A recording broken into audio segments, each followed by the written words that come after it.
Bon matin tout le monde, bienvenue dans On jase de chasse, de pêche, de bladère avec moi-même, Steph Monette. J'espère que vous allez bien ce matin. J'espère que Yann n'y est pas tassé le piton un matin, on s'en va à la chasse, hein, fait qu'il n'y a pas trop niaisé pour être à la maison un matin. Fait que, vous arrivez. J'essaie de parler le matin pour pas avoir l'air trop cocoon, là, mais je ne sais jamais si ça va embarquer, si ça embarquera pas. Bon matin tout le monde. Venez mettre des commentaires, mettez des likes, que je sois sûr que mes... Hey! Hier, c'était l'installation de nos internets. Mon rendez-vous était cédulé en après-midi. Et à l'heure du dîner, j'ai reçu un téléphone de Cogeco pour me dire: nous ne pourrons venir installer parce qu'il manque des petites boîtes. Mettez-moi tout ce que vous êtes. Mettez-moi d'où est-ce que vous êtes, vos villes. Bon matin. Allô, Manon? Ah ouais, Saint-Roch, Mathieu, le matin. Nice. Saint-Roch de Richelieu. Dans Beauce-Anne. Martin, Dean, Rouyn-Noranda ce matin. C'est cool de voir ça. Moi, je trippe au bout. Gaspésie le matin, David.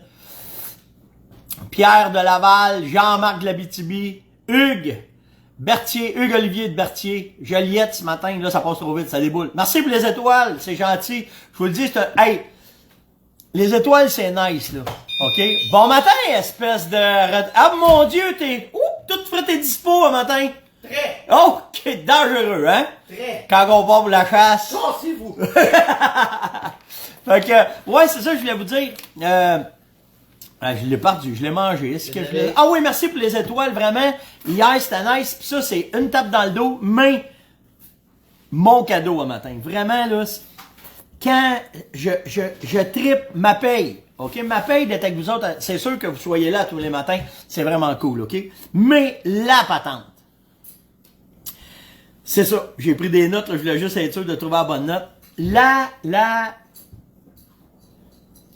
Mon plus beau succès, je vais vous dire ça, c'est quand vous venez m'écrire puis vous me dites: on arrive de la chasse, on a fait ce que tu nous as dit, puis on a un beau 40 pouces dans le pick-up. Astique, ça c'est... Wow! Wow! Ok, Danny m'a écrit, il dit: Steph, il dit jamais on aurait été à la chasse si on t'aurait pas écouté parce que tu nous as dit, même à grand vent, on saute dans le bois, on a trouvé une coulée, on a fait une fausse souille, on avait mis des cloches d'odeur, puis il dit là, on les trouvait trop distancés, on les a rapprochés. On s'est placé en embuscade d'une tour, puis il dit: écoute, il a rentré le nez dans la ligne d'odeur, il s'en venait sa souille, il dit patard, il dit on l'a récolté, il dit il ventait 70 km/h, c'était de même. Il s'est envenu quand même, puis il est venu voir. Fait que ça, vraiment, ça c'est un extra bonus. Un extra bonus. Je suis le bail, il dit, je suis dans le chemin du camp pour aller à la chasse ce matin. C'est bien nice. Du camp, on était à la chasse en Gaspésie, Gaétan ce matin. C'est cool, c'est vraiment cool. Fait que, ce qu'ils vendent, prenez tout. Tu prends un petit livre, tu te mets des notes, puis go, si tu décolles à la chasse, puis go. Puis là, ben, en vous parlant de vent, là, on a notre... Attendez, là, je vais le trouver, là. Si j'ai trouvé ça drôle hier quand j'ai dit à Yann ou à Sam: attendez, là, tu fais quoi? Faut que je la trouve, là. Bougez pas, parce que j'ai plein de... Ah oui, elle est là. Il dit: faites attention en fin de semaine, les boys, comment ça? Fiona s'en vient. C'est Fiona, c'est la blonde de Shrek, ça. Ben oui. C'est en plein ça. Là, ceux qui vont être en Gaspésie, à l'île Anticosti, c'est à Côte-Nord, selon les températures qui s'en viennent là, ok, ça va brasser. OK? Fait que normalement, vous allez avoir une période d'activité avant, donc aujourd'hui, mais aujourd'hui, normalement, la chasse est pas ouverte, tu sais. Fait que demain, Fiona est supposée arriver. La blonde de Shrek s'en vient. Elle devrait faire du ravage. Ben, des fois, ils nous annoncent un paquet d'affaires, là, mais ça marche pas tout le temps. Sauf que, si tu regardes, là, tu sais, à la chasse, là, la première affaire le matin quand tu te lèves, faut tailler la température. Tu vas l'avoir par ton InReach, tu vas l'avoir par ton Zolio, tu vas l'avoir par la radio, tu vas l'avoir par ton téléphone. Tu checkes ta température, OK? Ouais, c'est vrai, Eric, que si Fiona est là, tu t'en vas dans le bois. Mais là, il y a une affaire, par exemple, il y a votre sécurité qu'il faut que vous preniez en ligne de compte, OK? Faites attention parce que pour être souvent dans le bois, j'ai déjà vu ça, des arbres tomber pendant que c'était pas beau. Si les arbres commencent à craquer partout, décloche du bois, envoyez à la maison parce que recevoir un poteau de 18 pouces de circonférence dans la cache, ça réveille en estique le matin. Fait que tu sais, votre sécurité avant tout, mais l'autre affaire, même s'ils vendent, bon, la chasse peut être bonne, mais là, il y a un phénomène qui va arriver, OK? La pression barométrique va jumper ou elle va dropper, puis là, ils vont virer fou, puis là, ça va se promener, puis, OK?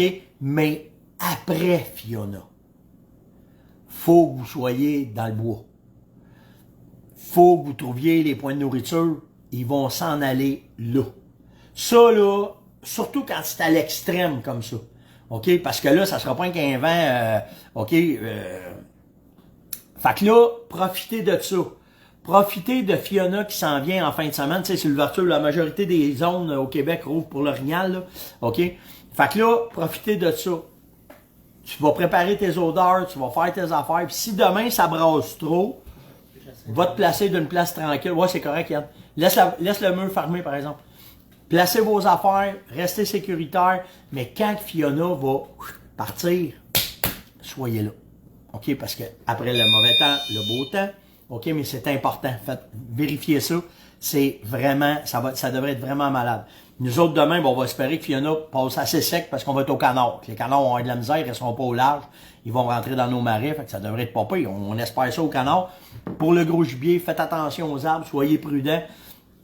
Mais après Fiona, wow, que ça va être malade. J'ai hâte de voir qu'est-ce que ça va donner et qu'est-ce que vous allez mettre comme résultat. OK, après ça, on tombe, j'ai-tu d'autres choses? Ah oui, hey, une méchante nouvelle à vous dire. Ben, méchante nouvelle. Moi, ça me fait triper, là. Vraiment, vraiment, OK? Checkez bien ça. Nouveau record de tir longue distance a été fait. OK? Une gang de crinqués bien raides.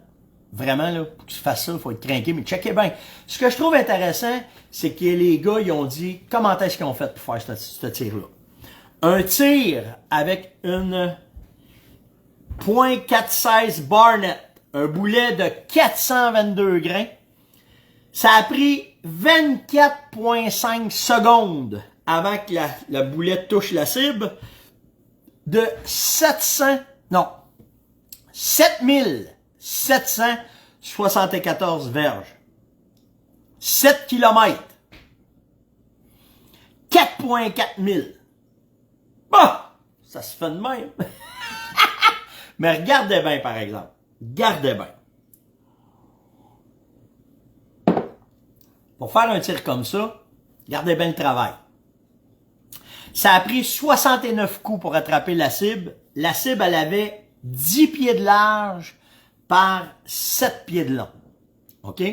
Ils ont tiré ça dans la grande mangue. Ça a pris 69 coups, par exemple. OK? On s'entend, là. Le groupe qui a fait ce tir-là, OK, se sont entraînés pendant 5 heures par jour, pendant 20 mois de temps. 1500 heures de travail pendant 20 mois d'études pour le tir. OK? Les gars sont pas commandités. Les gars, c'était 4 boys, juste du gros fun. Les gars, ils se sont dit, nous autres, c'est pas compliqué, c'était juste du gros fun. On s'est pas occupé de la température, on s'est pas occupé du vent. Et on se faisait juste sortir puis tirer puis s'amuser. Puis il dit, au fur et à mesure qu'on tirait, on savait qu'on pouvait tirer plus loin. Ils ont arrêté ça à 7,74 yards. Mètres, verge. Yard, c'est verge. Malade.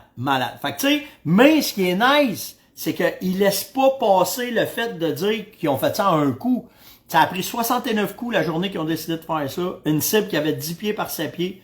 OK? 1500 heures de travail de tir pendant 20 mois de temps pour une gang de boys qui ont trippé. Ça, chapeau de tout donner ces détails-là, puis de dire, tu sais, écoute bien, là, c'est pas normal de faire un tir de même, là. OK? Mais sur un tir de cible, il semblerait que c'est le nouveau record. Fait que c'est pas pire en tabarouette. OK, on rentre des questions. J'ai-tu d'autres choses? Ah oui, hey! Vous êtes vraiment nice. Il y a plein de monde qui m'ont écrit pour me dire, si t'as besoin d'aide de ton entrepôt, dis-nous-le, on va descendre, on va venir t'aider. Peut-être que oui, peut-être que non. Je ne sais pas comment est-ce que je vais gérer ça. Ça va être à la fin octobre, entre la chasse à l'orignal et la chasse au chevreuil, il faut que je monte l'entrepôt. Ben, en fait, ça va être juste quand je vais revenir de la Finlande. Puis, s'il y en a qui ont de l'expérience dans le montage de structures d'acier, parce que c'est une structure d'acier qu'on a, OK? Peut-être là, que je vais avoir besoin d'aide, vraiment, là, OK? Pour je vais avoir votre idée, puis je vais avoir. En fait, c'est une structure d'acier avec. C'est une serre qu'on monte. Fait que s'il y en a qui ont de l'expérience là-dedans, ou n'importe quoi là, qui peuvent m'aider, ben je suis willing à vous écouter en tabarouette, parce que là, on n'est pas capable de trouver personne. Fait que go. Écrivez-moi en privé sur Messenger. Puis peut-être qu'on fera un week-end si je manque de main-d'œuvre à faire monette. Ils m'ont payé la pizza et les produits, puis ceux qui vont me confirmer qu'ils vont être là. Peut-être qu'on fera de quoi, là. Je ne sais pas, faut que j'en parle avec mon père, là. On est rendu là. Dans les questions, je vais retourner en haut pour pas oublier mes questions. Ah oui, ok, ça c'est une bonne question. Félix m'a dit, l'année passée, j'ai récolté un beau 50 pouces, j'ai gardé l'urine, je l'ai gardé dans le fond de mon garage, j'ai dit, je reste à la Côte-Nord, il fait pas froid, il fait froid dans mon garage, donc il devait être en bonne température. Tu pensais qu'elle est encore bonne? Ben sûr, man, c'est sûr qu'elle est encore bonne. Puis ce que tu fais, pour être certain, t'arrouves, sans la. Si elle sent la pourriture, inquiète-toi pas, tu vas savoir que ça sent. Puis si elle sent trop l'ammoniac, là, tu as des chances qu'elle soit plus bonne. Sans ça, transfère ça dans des petites bouteilles. Puis moi, ce que je te conseille, c'est de la geler. Tu mets ça dans des bouteilles de 30 ml, puis t'es gèles. Puis remplis pas ta bouteille pleine, là. Tu mets ta bouteille aux 3/4, gèle-la. Puis là, quand t'en as besoin, t'en prends un 30 ml à toi et fois, puis là, tu pars avec ça. Fait que ton urine va durer plus longtemps que si tu la gardes juste dans un chose, puis dans un bocal, puis pour pouvoir voir, mais normalement, oui, là, si l'urine, quand tu l'as récolté, ce qu'il faut que tu fasses attention, c'est quand tu sors de la vessie de l'orignal, faut que tu fasses attention qu'il n'y ait pas de sang qui tombe dans ton urine. Parce que là, ça va faire un corps étranger, puis c'est là que ça fait pourrir, comme si tu avais de l'eau aussi. Fait que faut que tu fasses attention à ça quand tu récoltes ton urine, mais à part de ça, elle devrait être bien bonne, parce que, n'oublie pas une affaire, c'est que l'urine, c'est stérile.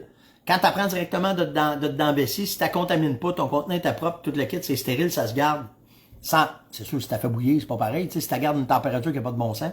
Mais c'est la lumière qui est un problème, puis la température qui est un problème pour l'urine. Fait que si c'est ça, ben ça devrait être correct, mon cher.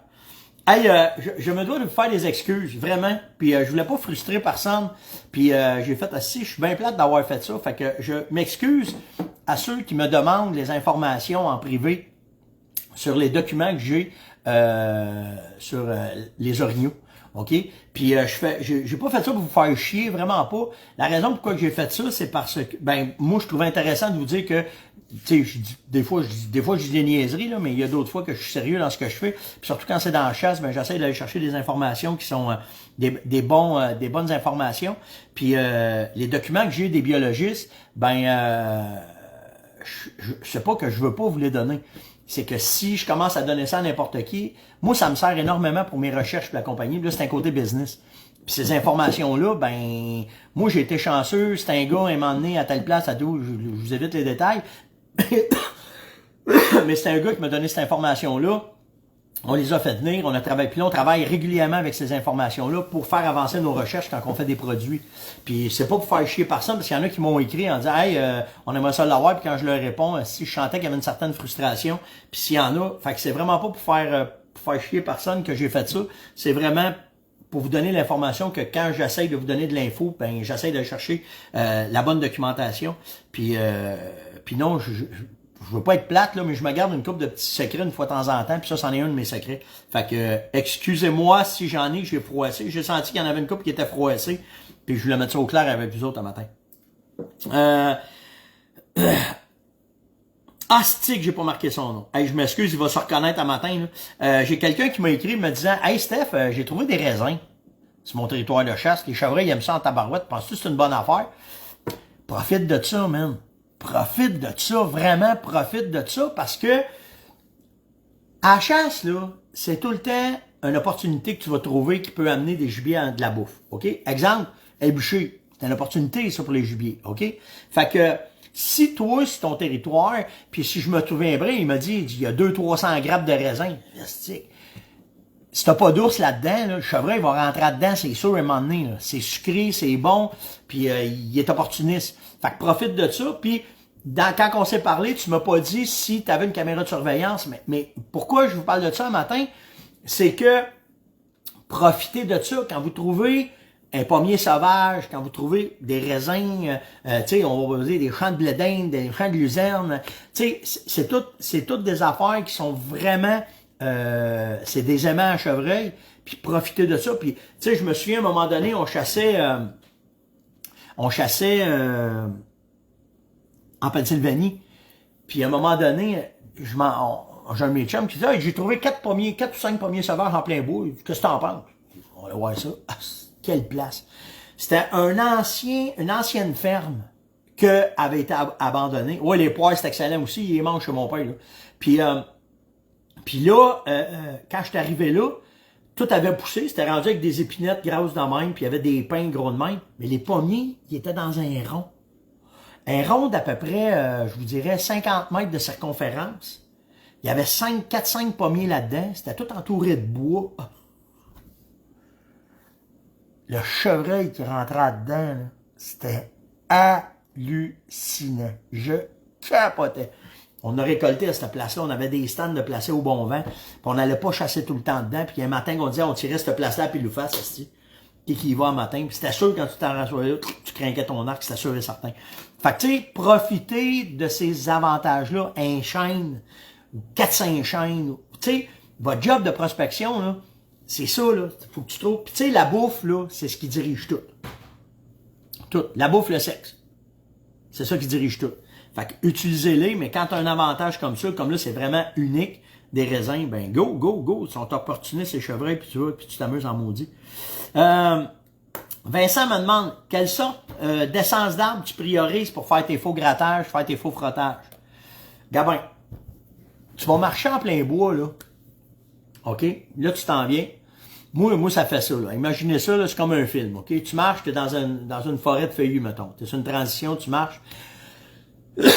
À un moment donné, là, boum, il est tout seul. Une épinette, grosse de même, à hauteur de tes yeux, là, à peu près, là. Fait qu'à la base, ça va être un peu plus grosse, là. Un tout seul. Il y a 5 du feuillu, transition à 15 mètres à côté, une branche au-dessus. S'il n'y a déjà pas un grattage ou un frottage là, ça, mon gars, c'est une place de la mort. Parce que quand le chevreuil s'en vient, il va le voir automatiquement. Au-delà des odeurs, au-delà, il va le voir. Fait que souvent, c'est ces places-là que moi, je vais essayer. Tu sais, un bord de champ, toute la fardoche, 2 pieds qui sortent, un épinette tout seul, un arbre tout seul. C'est sûr qu'il y a un frottage là-dessus, là. OK? C'est sûr. C'est une boîte à mal visuelle pour tes chevreuils. Fait que c'est ça que tu vas prioriser. Les conifères sont très aimés parce que sont odoriférants. Quand ils vont les frotter, ça laisse de l'odeur. Ils aiment ça, de l'odeur. Ils vont laisser ça sur eux autres. Le mélange de leur glande avec cette odeur-là.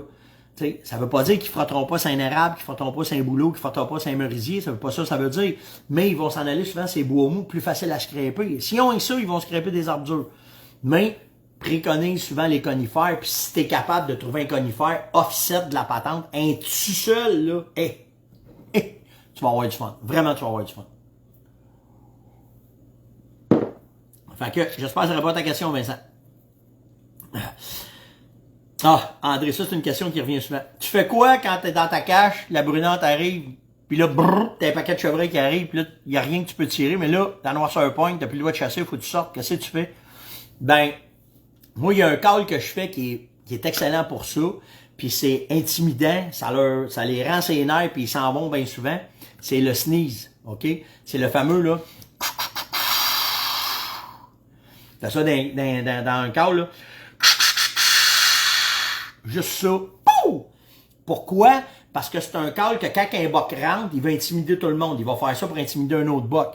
J'ai déjà vu des jeunes bocs faire ça pour cleaner la bête puis venir rentrer dans la bête.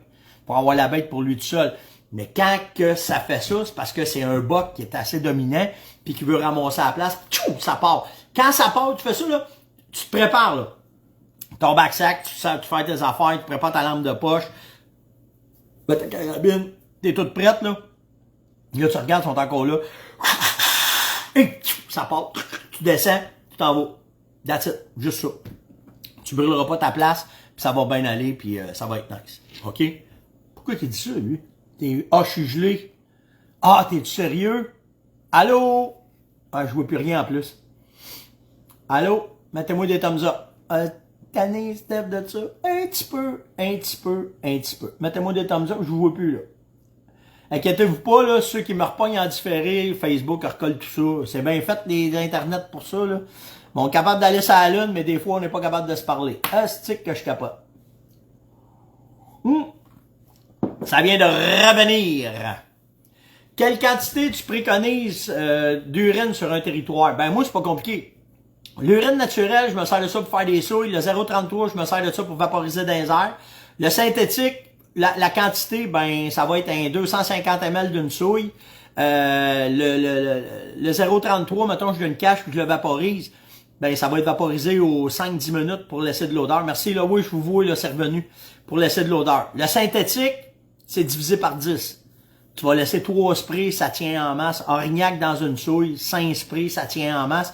Le synthétique est beaucoup, beaucoup moins fragile à se diluer puis à partir. Fait que c'est de cette façon-là que je travaille. Si tu travailles du naturel, ça en prend beaucoup plus parce que c'est à base d'eau, c'est pas compliqué, là. Puis après ça, ça revient puis ça se replace. Donc, il y en a qui me disent qu'il n'y a plus de son. Des fois, c'est vous autres aussi, hein, c'est pas moi, là. Dites-moi s'il y a du son, là. Tanning, Steph, de ça. Pas m'aller masser que vous autres, chacun chez vous un matin pour jaser avec tout le monde. Ok, je suis là, je suis revenu, c'est bon. Ouais, les thumbs up, ils apparaissent. C'est bon, ok, on continue. Fait que, ouais, c'est ça, le chevreuil. Bon, ça c'est réglé. Je m'excuse, je suis perdu mon fil, mais là, c'est quoi? Bon, ok. Bon, il dit, moi, je te vois toujours, les thumbs up sont là. Merveilleux. Ça bouge plus des fois. Bon, Mario me dit que je suis là. Nathalie a dit que tout est good. Richard, tout va bien. Parfait. Régent, oui, du son. Bon, c'est cool, merci. OK. Il me reste oui, il me reste deux questions, bon, on est correct. OK, c'est bon. Yolande me demande, tu sais, Steph, quand tu as parlé d'ultraviolet, de mettre de la lumière, un black light sur ton souffle de chasse, puis que ton souffle de chasse, il vient glow, puis là, ben, tu dis que les chevreuils vont nous voir. C'est-tu à Brunante que ça fait ça ou c'est dans le jour que ça fait ça? C'est dans le jour, mon chum. C'est dans le jour parce que leur vision à eux autres, pour te donner une idée, là, ils voient en noir et blanc. OK? Juste pour te donner une idée. Puis, il y a certaines couleurs qui vont se ressortir du noir et blanc, le jaune et surtout le bleu. Fait que quand ils regardent dans le bois, là, c'est comme ça. Comme ça puis comme ça. OK? Des teintes de ça des teintes de ça. Mais, j'ai pas rien de bleu, là, mais ça va ressortir. C'est ça qui glow. C'est ça qu'ils vont voir plus. Fait que c'est ça qu'il faut que tu fasses attention, puis c'est ça qu'il faut que tu places tes affaires pour que ça aille bien, puis que ça soit correct, OK? Fait que c'est pour ça que je vous conseille fortement, mais fortement, de vérifier vos vêtements, puis être certain que s'il y en a, soit vous les laviez, vous les traitiez, ou bien tu achètes un autre soude, puis tu repars avec d'autres choses, parce que sans ça, je vous le dis, c'est mortel, vraiment mortel pour avoir fait plusieurs essais. C'est malade comment est-ce qu'ils nous voient si vos vêtements sont pas traités contre le UV. OK? Mathieu, je veux juste voir, j'ai-tu d'autres questions? Ah, ben c'est bon, on devrait pas finir trop tard le matin. C'est quoi, dites-moi donc mon time, j'étais à combien de temps que vous autres? Parce que moi, je le vois pas, puis je pense pas le matin de me mettre un punch-out, là. OK? C'est quoi la différence entre un scope à 500, un scope à 1000, puis un scope à 2000, puis un scope à 5000? Ben, c'est sûr qu'il y a une différence, on s'entend, là. Puis, tu sais, je l'ai tout le temps dit, tu payes pour qu'est-ce que t'as. OK, on s'entend? Sauf que, tu as 2 questions à te poser avant de dépenser de l'argent pour un scope. OK? Tes besoins. Merci pour le time. C'est bon, 23 minutes, on est correct. Tes besoins, c'est quoi? OK? Puis ton budget, c'est quoi? Tu sais, on va dire ça de même, t'as pas de budget, ben, va t'en chercher un Christy de bon. Mais, as-tu besoin de... Bon matin, Eric. As-tu besoin des tourelles? T'as-tu pas besoin de tourelles?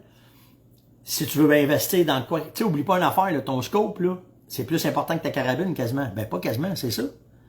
Ben, c'est lui qui va te dire où tu tires. Puis avant le scope, qui est encore plus important, c'est ton boulet. Ben, c'est lui qui va faire le job. Fait que, tu sais, on ne prend pas à l'inverse. Fait que, tu sais, un bon boulet, fait que tu niaises pas pour le prix d'une carabine, pour le prix d'une boîte de balles. De toute façon, est-ce qu'on est capable d'avoir comme balle, tu niaises pas avec ça. Mais après ça, tu tombes avec ton scope. Ton scope, ben, c'est important. C'est quoi les différences? Ben, tu sais, poser la question, c'est y répondre. Tu sais, si tu prends une 22, ben le scope sur ta 22, c'est pas mal moins dispendieux qu'un scope que tu vas faire du tir longue distance. Puis après ça, c'est comment est-ce que ton télescope est bâti. Il fut un temps que c'était un excellent télescope. Maintenant, ils sont surpassés. Pourquoi? La grosseur du tube. On sait que plus que le tube est gros, plus que tu as de luminosité qui va passer pour arriver là. Fait que tu vas arriver à ça. Je savais qu'à l'entrée un matin. Tu vas arriver avec un tube. Regardez la différence de grosseur. 30 mm, 1 pouce. OK? Fait que là, ben, lui devrait être plus clair. La qualité de la lentille, comment est-ce qu'ils vont polir les lentilles? Versus comment est-ce que ces lentilles-là vont être polies. T'as-tu besoin?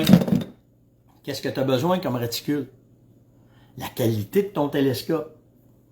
Les bagues de celle-là. Regardez la différence, tu le vois, là. Tout en métal, comment est-ce que c'est. Puis j'ai rien à dire contre Nikon, c'est pas ça. Je fais une comparaison, juste pour vous donner une idée. Tu sais, ça, c'est un scope à 400$. Ça, c'en est un scope à 2000$, tu sais. Mais regarde les bagues, comment est-ce que la finition est faite. L'ajustement. Il y en a qui n'ont pas d'ajustement. Lumineux, pas lumineux. Qualité du... L'alliage, la qualité de ton alliage. Tout ça, ça fait la différence. Mais tout ça, l'intérieur, la mécanique du télescope de lui à l'intérieur comparé à celui de la 22, c'est pas pareil. T'sais, fait que tu as tout ça qu'il faut que tu prennes en considération. Mais au bout, là, tes besoins, tes moyens. C'est tout. Après ça, tu vas vivre avec. Tu sais, fais attention à ma carabine si je la cogne avec celle-là. Celle-là, plus gros, plus robuste, plus de chances de moins le maganer. Tu sais. Puis après ça, ben, ton tir, ton ajustement, la qualité à l'intérieur, comment il est fait. Il y en a qui sont faits en plastique, il y en a qui sont faits en métal. Ça paraît ça aussi, là. OK? Après ça, des tourelles, pas de tourelles. La mécanique des tourelles, c'est important. La technologie de ce téléphone. Tu sais, quand tu prends tout ça, ben là, tu commences à comprendre pourquoi faire que tu as des scopes à 500, pourquoi tu as des scopes à 200, puis pourquoi tu as des scopes à 2000. Tu payes tout le temps pour qu'est-ce que tu vas payer. Dis-toi ça. OK? C'est sûr et certain. Tu vas pogner des spéciaux, là, je te dis, loin. Tu sais, c'est...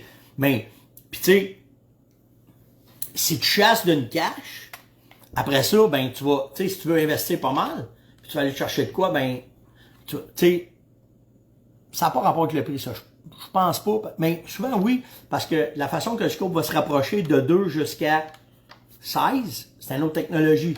OK? C'est une autre affaire, c'est pas pareil. Tu sais? Puis, si tes réticules sont en avant ou en arrière, quand tu regardes dans ton scope, puis tu tournes ta bague, là, c'est-tu les croix qui avancent? Ou c'est ta croix reste pareille, puis c'est ton visuel qui avance? Ça se paye, ça aussi. Tu sais, fait que, tu sais, tout ça, quand tu arrives au bout, c'est ça qui fait la différence du scope. That's it, c'est juste ça. Fait que tu sais, t'es capable.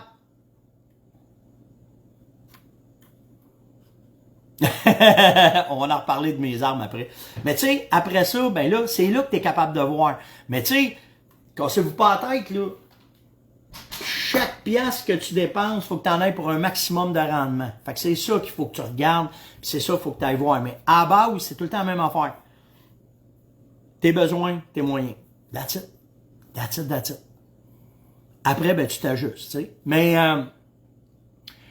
si tu fais des tirs à 300 mètres, peut-être qu'avec un... Je ne mettrai pas de marque, là. Je ne veux pas parler de marque. Mais tu sais, tu vas voir la... Dans les jumelles, on voit la différence tout de suite. Tout de suite. J'ai déjà compté cette histoire-là, mais à un moment donné, là, je chassais dans l'Ouest canadien. Les gars avaient tous des Swarovski, les gars avaient tous des Ice, les gars avaient tous des Steiner, puis moi, j'étais avec mes jumelles, là, aussi. Puis là, les gars, ils regardaient. Ah, check le bas! Moi aussi, je regardais. Ah, tabarnak, rien, moi aussi. Je prenais ces jumelles, là, boum, ils apparaissaient. Comment ça se fait? Là, quand j'ai parlé, c'est là que j'ai compris la qualité des lentilles, la qualité, comment est-ce que c'est fait. Comment est-ce que les pointes, on était, tu sais, avec des bonnes jumelles, j'étais capable de voir les pointes comme il faut de mes bocs.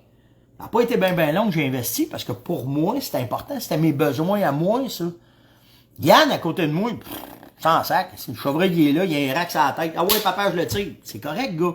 Mais dans mon cas, à moi, mon besoin, il fallait que je voie la qualité du panache, il fallait que je voie les détails du panache parce que c'était mon besoin. C'est tout. C'est juste ça.